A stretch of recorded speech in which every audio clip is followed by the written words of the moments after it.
ইট পাথরের শহর আমার, মন থাকে না বন্দি। গ্রামে যাবার জন্য মনটা করে নানান রকম ফন্দি। গ্রাম আমার প্রিয় স্থান, সবচেয়ে ভালোবাসি। তাই তো আমি বারে বারে গ্রামেই ছুটে আসি। গ্রামীণ পরিবেশের কিছু কিছু চিত্র তুলে ধরবো আমার আজকের এই ভিডিওতে। আশা করি সবার কাছে ভালো লাগবে। আসসালামু আলাইকুম। আজকে আমি একটু খুব বেশি সকাল সকাল উঠেছি। আর উঠে এই যে দেখুন, একটা খেজুর গাছ, আর খেজুর গাছে মাটির ভাঁড় টাঙিয়ে রাখা হয়েছে। সারা রাত এই এক ফোঁট এক ফোঁট করে এই রস পড়ে কিন্তু ভাঁড়টা বোঝাই হয়ে যাবে। আর সকালবেলা গাছে এসে এই ভাঁড়টা খুলে নিয়ে সেই রস জ্বালাতে জাল দেওয়া হবে।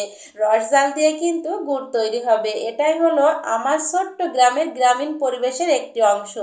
আর এই যে শীতের সময় প্রতি বছরই কিন্তু এই রসগুড় তৈরি হয়ে থাকে। আর এইদিকে মনের আনন্দে পানিতে এই হাঁসগুলো খেলা খেলে বেড়াচ্ছে। সকাল যেই হয়েছে অমনি চলে এসেছে পুকুর পাড়ে। কি নেই আমার এই ছোট্ট গ্রামে, গ্রামীণ পরিবেশে। আর এই যে পুকুরে পানি আসছে, এই পুকুরের পানিতে কিন্তু অনেক মাছ এখানে চাষ করা হয়ে থাকে। আর এই পানিটা আসছে পুকুরে এই যে স্যালো মেশিন দিয়ে। এটা কিন্তু নিচ থেকে পানি উঠে আসছে, এই স্যালো মেশিনের সাহায্যে পুকুরে পানি দেওয়া হচ্ছে। আর এইদিকে আমার চাচাতো ভাই খুব সকাল সকাল উঠে সে এখানে ব্রাশ করে মুখ ধুচ্ছিল এই পানি দিয়ে। সে এখন আরবি পড়তে যাবে। তাহলে ভাবুন আমি কত সকাল সকাল উঠেছি। চারিদিকে তো রোদ ছিল না, শুধু কুয়াশা আর কুয়াশা।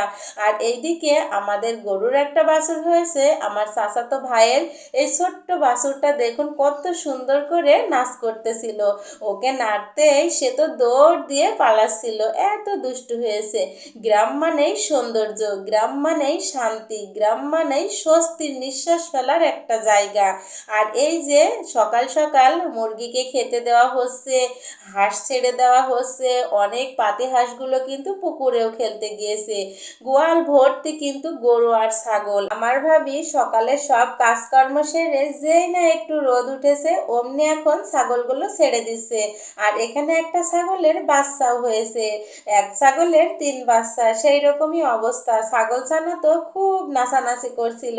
আর এইদিকে আমাদের ফাতেমা বুড়ি ছাগল ছানাকে নিয়ে খুব মজা করছিল। ছাগল ছানা এত লাফাও কেন? যাই হোক, এইদিকে এই যে আবার হাঁসের বাচ্চা উঠেছে। এগুলো কিন্তু রাজহাঁসের বাচ্চা। কি নেই আমার এই ছোট্ট গ্রামে, আছে অনেক কিছু যা দেখিয়ে শেষ করা যাবে না। অনেক ঘোরাঘুরি করলাম সকাল থেকে, সবার সঙ্গে দেখা করে আসলাম। হাঁস মুরগি গরু ছাগল সবার সঙ্গে। এখন অবশেষে চলে এসেছি গুড় খেতে। আর এগুলো কিন্তু খাঁটি খেজুরের গুড়। আর সকালবেলা দেখিয়েছি রসের ভার, সেই রস থেকে কিন্তু এই খেজুরের গুড়টা তৈরি হয়।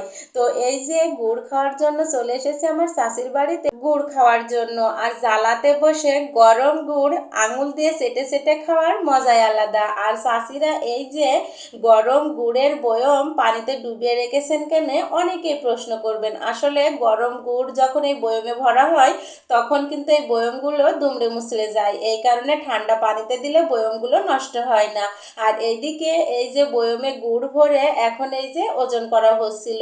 আসলে এই গুড়গুলো কিন্তু বিক্রয় করা হবে। এই জন্য গ্রামে আমার সবচেয়ে বেশি পছন্দ। সব কিছু খাঁটি জিনিস পাওয়া যায়, অর্গানিক খাঁটি খেজুরের গুড়। মাশাল্লাহ অনেক বয়ম কিন্তু এখানে হয়েছে। তো এই ছিল আমার আজকের গ্রামের ছোট্ট ভিডিও। আপনাদের কাছে কেমন লাগলো অবশ্যই কমেন্টে জানাবেন। তো আজকের মতো বিদায় নিচ্ছি। আবারও দেখা হবে পরবর্তী ভিডিওতে। সেই পর্যন্ত সবাই সুস্থ থাকুন, ভালো থাকুন, আর আমাদের জন্য মন থেকে দোয়া করুন।